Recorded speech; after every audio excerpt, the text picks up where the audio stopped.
नमस्कार विद्यार्थी मित्रांनो, स्वागत आहे तुम्हा सर्वांचं अभ्यास गुरु या चॅनलवर.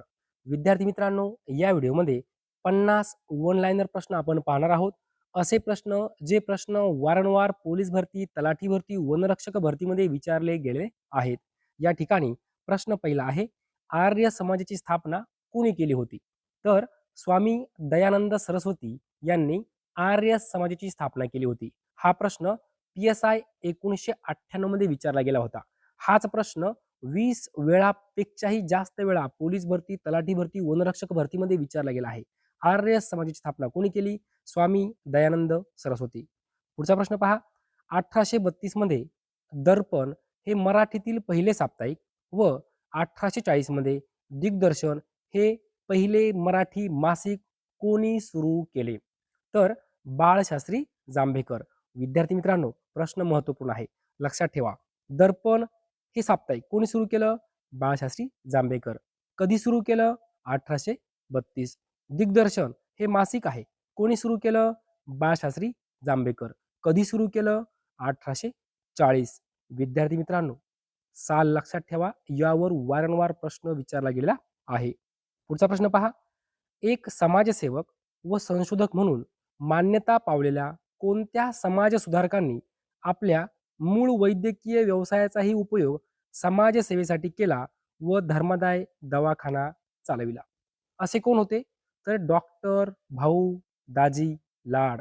लक्षात ठेवा विद्यार्थी मित्रांनो, जर असा वन लाइनर प्रश्न आला, धर्मादाय दवाखाना खालीलपैकी कोणी चालविला? डॉक्टर भाऊ दाजी लाड. आलं लक्षात? प्रश्न मोठा आहे, पण जर त्या प्रश्नातून आपण काही शब्द बाहेर काढले, तर त्यावर सुद्धा आणखी प्रश्न तयार होतो आणि असे प्रश्न तुम्ही स्वतः तयार करायचे आहे. काय म्हटलंय? एक समाजसेवक व संशोधक म्हणून मान्यता पावलेल्या कोणत्या समाजसुधारकांनी आपल्या मूळ वैद्यकीय व्यवसायाचाही उपयोग समाजसेवेसाठी केला व धर्मादाय दवाखाना चालवला? डॉक्टर भाऊ दाजी लाड. पुढचा प्रश्न पहा. कोणत्या जागतिक धर्म परिषदेत स्वामी विवेकानंदांनी भाग घेतला होता? तर पहा, शिकागो या ठिकाणी आणि टोकियो या ठिकाणी. लक्षात ठेवा, दोन्ही ठिकाणी जागतिक धर्म परिषद भरली होती आणि या दोन्ही ठिकाणी भाग घेतला होता. जर तुम्हाला पर्यायामध्ये शिकागो असेल तर उत्तर असेल शिकागो आणि टोकियो असेल उत्तर असेल टोकियो. पुढचा प्रश्न पहा. स्वामी विवेकानंद यांचा जन्मदिवस भारतात कोणता दिवस म्हणून साजरा केला जातो? तर युवक दिन. लक्षात ठेवा, युवक दिन हा जो काय आहे, हा स्वामी विवेकानंदांचा जन्मदिवस आहे आणि जन्मदिवस असल्यामुळे तो भारतामध्ये साजरा केला जातो. विद्यार्थी मित्रांनो, लगेच मला पटकन कमेंट करून सांगायचं आहे, युवक दिन कोणत्या तारखेला साजरा केला जातो? आणि हा प्रश्न 10 वेळापेक्षाही जास्त वेळा पोलीस भरती, तलाठी भरती, वनरक्षक भरतीमध्ये विचारला गेला आहे. लक्षात ठेवा, युवक दिन कधी साजरा केला जातो? लगेच मला कमेंट करून उत्तर सांगायचं आहे. पुढील प्रश्न पहा. बाल कामगार कायदा कोणत्या वर्षीचा आहे? कोणत्या वर्षीचा आहे? तर 1980. अपंग व्यक्ती कायदा कोणत्या वर्षीचा आहे? तर 1995. लक्षात ठेवा, बाल कामगार कायदा 1980 आणि अपंग व्यक्ती कायदा 1995. राष्ट्रीय गणित दिन कधी असतो? तर 22 डिसेंबर. राष्ट्रीय गणित दिन 22 डिसेंबर. किसान दिन कधी असतो?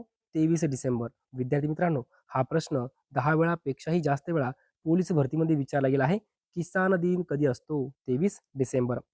पुढचा प्रश्न पहा. लोकमान्य टिळक व आगरकर यांना 101 दिवसांची डोंगरीच्या कारागृहाची शिक्षा झाली. त्यांचे मूळ कारण काय होते? काय कारण होतं? तर राव बहादूर बर्वे प्रकरण. लक्षात ठेवा, लोकमान्य टिळकांना व आगरकरांना 101 दिवसांची डोंगरीच्या कारागृहाची शिक्षा झाली होती. त्याचं मूळ कारण काय होतं? तर राव बहादूर बर्वे प्रकरण. पुढचा प्रश्न पहा. इंग्रजी शासनाने 1840 मध्ये जस्टिस ऑफ द पीस म्हणून कोणाची नेमणूक केली होती? तर बाळशास्त्री जांभेकर यांची. लक्षात ठेवा, इंग्रजी शासनाने 1840 मध्ये जस्टिस ऑफ द पीस म्हणून बाळशास्त्री जांभेकर यांची नियुक्ती केली होती. हा प्रश्न राज्यसेवा मुख्य 2013 मध्ये विचारला गेलेला आहे. पुढील प्रश्न पहा. केंद्र सरकारने 3 नवीन कायदे संमत केले असून त्याची अंमलबजावणी केव्हापासून करण्यात आली? प्रश्न महत्त्वपूर्ण आहे. तर 1 जुलै 2024. विद्यार्थी मित्रांनो, तारीख लक्षात ठेवा, महिना लक्षात ठेवा आणि वर्ष लक्षात ठेवा. 1 जुलै 2024. केंद्र सरकारने 3 नवीन कायदे संमत केले असून त्याची अंमलबजावणी 1 जुलै 2024 पासून करण्यात आलेली आहे. पुढे पहा, भारतातील पहिल्या महिला मुख्यमंत्री कोण होत्या? कोण होत्या? तर सुचेता कृपलानी या भारतातील पहिल्या महिला मुख्यमंत्री होत्या. लोकसभेचे पहिले सभापती कोण होते? तर जी व्ही मावळणकर. लोकसभेचे पहिले सभापती जी व्ही मावळणकर. विद्यार्थी मित्रांनो, हा प्रश्न 20 वेळापेक्षाही जास्त वेळा पोलीस भरतीमध्ये, तलाठी भरतीमध्ये, वनरक्षक भरतीमध्ये विचारला गेला आहे. लक्षात ठेवा. पुढे पहा, भारताचे पहिले गव्हर्नर जनरल कोण होते? तर लॉर्ड विल्यम बेंटिंक हे भारताचे पहिले गव्हर्नर जनरल होते. भारतातील पहिल्या महिला राज्यपाल कोण आहेत? तर सरोजिनी नायडू, पहिल्या महिला राज्यपाल. पुढे पहा, भारताचे पहिले मुख्य निवडणूक आयुक्त कोण? सुकुमार सेन. भारताचे पहिले मुख्य निवडणूक आयुक्त सुकुमार सेन. भारताचे पहिले व्हाईसरॉय कोण होते? Lord Canning. भारताचे पहिले व्हाईसरॉय लॉर्ड कॅनिंग. पुढचा प्रश्न, भारताचे पहिले राष्ट्रपती कोण होते? डॉक्टर राजेंद्र प्रसाद. भारताचे पहिले राष्ट्रपती. विद्यार्थी मित्रांनो, लक्षात ठेवा, पहिले राष्ट्रपती आणि पहिले पंतप्रधान आपल्याला माहितीच पाहिजे. आता जर या ठिकाणी तुम्हाला पर्याय जर दिला पंडित जवाहरलाल नेहरू, तर काही विद्यार्थी कन्फ्यूज होऊ शकतात. कारण नेमकं पंडित जवाहरलाल नेहरू आणि डॉक्टर राजेंद्र प्रसाद यांचा जर विचार केला तर पहिले राष्ट्रपती जर म्हटलं तर राजेंद्र प्रसाद आहेत आणि पहिले पंतप्रधान म्हटलं तर पंडित नेहरू आहेत. पण कन्फ्यूज होऊ नये म्हणून मी तुम्हाला एक ट्रिक सांगतो. काय ट्रिक आहे पहा. पहिले राष्ट्रपती जर विचारलं, राष्ट्रपती रा रा रावरूनच राजेंद्र प्रसाद असं लक्षात ठेवायचं, कारण पहिलं अक्षर काय आहे? रा रा असं आहे, बरोबर. आणि पहिले पंतप्रधान जर विचारलं, काय विचारलं? प्रधान असं जर विचारलं, पहिलं अक्षर काय आहे? प. प वरून पंडित नेहरू असं लक्षात ठेवायचं आहे. विद्यार्थी मित्रांनो, सर्वांना उत्तर माहिती असतं, पण जेव्हा आपल्याला पर्याय दिलेले असतात तेव्हा कन्फ्यूज होतं. नेमकं काय उत्तर आहे? तर तुम्हाला मी ट्रिक सांगितलं आहे. र, र आणि प वरनं प, प असं लक्षात ठेवायचं आहे. पुढचा प्रश्न पहा. भारताच्या पहिल्या महिला राष्ट्रपती, महिला विचारलेला आहे. तर प्रतिभाताई पाटील. पुढे पहा, भारताचे पहिले उपराष्ट्रपती, उपराष्ट्रपती सर्वपल्ली राधाकृष्णन. भारताचे पहिले उपराष्ट्रपती सर्वपल्ली राधाकृष्णन. भारतीय राष्ट्रीय काँग्रेसचे पहिले अध्यक्ष कोण होते? विमेशचंद्र बॅनर्जी. प्रश्न महत्वपूर्ण आहे. पुढचा प्रश्न पहा, इंडियन असोसिएशनची स्थापना कोणी केली? तर सुरेंद्रनाथ बॅनर्जी यांनी इंडियन असोसिएशनची स्थापना केली होती. सुरेंद्रनाथ बॅनर्जी. इंडियन अकॅडमी स्थापना कोणी केली? तर स्वामी दयानंद सरस्वती. विद्यार्थी मित्रांनो, लक्षात घ्या, या ठिकाणी कन्फ्यूज होऊ शकतं. इथं काय म्हटलं? इंडियन, इथं पण इंडियन आहे. पण इंडियन असोसिएशनची स्थापना जर विचारलं तर सुरेंद्रनाथ बॅनर्जी आणि इंडियन अकॅडमी स्थापना कोणी केली म्हटलं तर स्वामी दयानंद सरस्वती. लक्षात ठेवा. पुढचा प्रश्न पहा, इंडियन सोसायटीची स्थापना कोणी केली? तर आनंद मोहन बोस. इंडियन सोसायटीची स्थापना आनंद मोहन बोस. इंडियन लीगची स्थापना कोणी केली? शिशिर कुमार घोष. इंडियन लीगची स्थापना शिशिर कुमार घोष यांनी केली. विद्यार्थी मित्रांनो, हे 4 प्रश्न व्यवस्थित पाहून घ्या. इथं इंडियन आहे, इथं इंडियन आहे, त्यानंतर इथं पण इंडियन आणि इथं इंडियन. कन्फ्यूज होऊ शकतं. इंडियन सोसायटी म्हटलं तर आनंद मोहन बोस, इंडियन लीग म्हटलं तर शिशिर कुमार घोष, इंडियन असोसिएशन म्हटलं तर सुरेंद्रनाथ बॅनर्जी आणि इंडियन अकॅडमी म्हटलं तर स्वामी दयानंद सरस्वती. लक्षात ठेवा, पेपरला कन्फ्यूज होऊ शकतं. पुढचा प्रश्न पहा, गोविंदाग्रज हे कोणाचे टोपण नाव आहे? तर राम गणेश गडकरी. विद्यार्थी मित्रांनो, हा प्रश्न 25 वेळापेक्षाही जास्त वेळा परीक्षेमध्ये विचारला गेला आहे. गोविंदाग्रज राम गणेश गडकरी. प्रज्ञान ओझा हे नाव कोणत्या खेळाशी संबंधित आहे? तर क्रिकेट खेळाशी संबंधित आहे. प्रज्ञान ओझा हे नाव क्रिकेट खेळाशी संबंधित आहे. पुढील प्रश्न पहा. भारतातील काळी मिरचीचे सर्वाधिक उत्पादन करणारे राज्य कोणते? तर केरळ. काळी मिरचीचे सर्वाधिक उत्पादन केरळ. वारंवारतेचे एकक कोणते आहे? तर हर्ट्झ. वारंवारतेचे एकक हर्ट्झ. नाथ माधव हे कोणाचे टोपणनाव आहे? तर द्वारकानाथ माधव पितळे. तुम मुझे खून दो मैं तुम्हें आझादी दूंगा ही घोषणा कोणाची आहे? तर सुभाषचंद्र बोस यांची घोषणा आहे. तुम मुझे खून दो मैं तुम्हें आझादी दूंगा. जगातील सर्वात मोठी लिखित राज्यघटना कोणत्या देशाची आहे? तर आपल्या भारत देशाची आहे, लक्षात ठेवा. जगातील सर्वात मोठी लिखित राज्यघटना भारत. आम्ल पदार्थाची चव कशी असते? तर आंबट असते. सोपा प्रश्न आहे. आम्ल पदार्थाची चव आंबट. पुढे पहा. भारतातील द्राक्षांचे सर्वाधिक उत्पादन करणारे राज्य कोणते? तर महाराष्ट्र.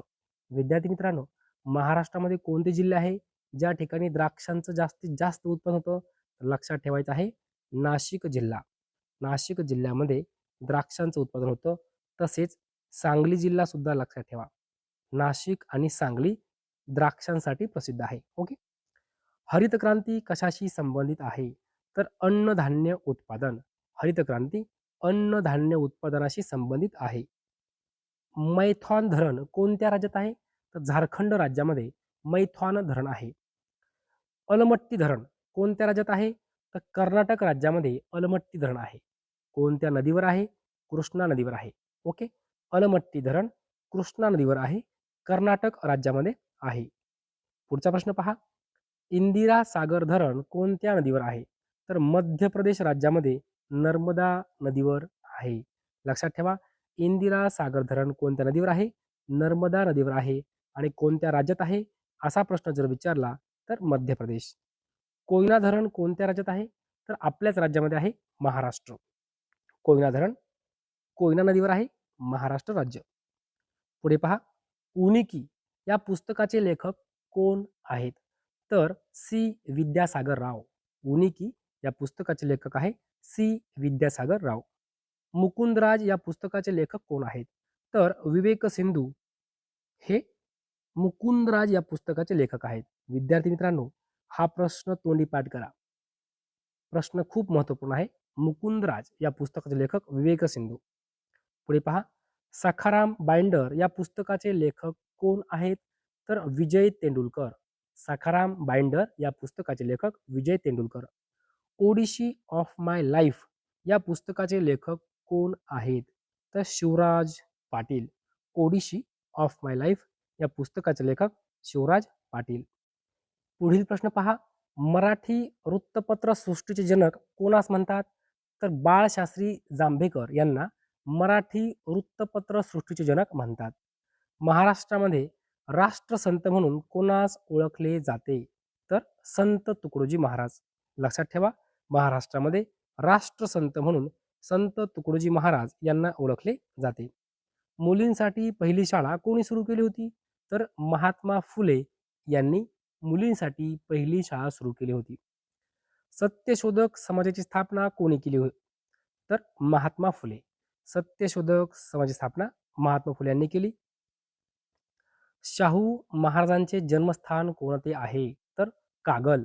शाहू महाराजांचे जन्मस्थान कागल.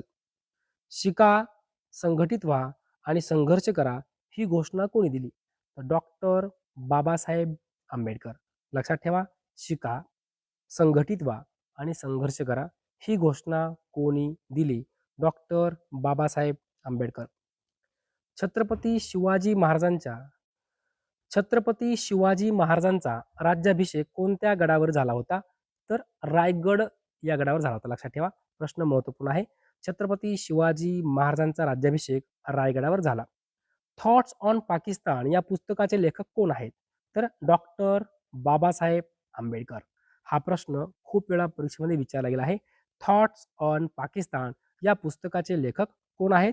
तर डॉक्टर बाबासाहेब आंबेडकर. पुढचा प्रश्न. सर्वात कठीण धातू कोणता? तर प्लॅटिनम हा सर्वात कठीण धातू आहे. सर्वात कठीण पदार्थ कोणता? तर हिरा हा सर्वात कठीण पदार्थ आहे. विद्यार्थी मित्रांनो, अशा प्रकारे या व्हिडिओमध्ये जवळ-जवळ 50 प्लस वन लाइनर प्रश्न आपण कव्हर केलेले आहेत. सर्व प्रश्न परीक्षेमध्ये वारंवार विचारले गेलेले आहेत. विद्यार्थी मित्रांनो, जर तुम्हाला हा व्हिडिओ आवडला असेल तर नक्की लाईक करा, शेअर करा, सबस्क्राईब करा. धन्यवाद.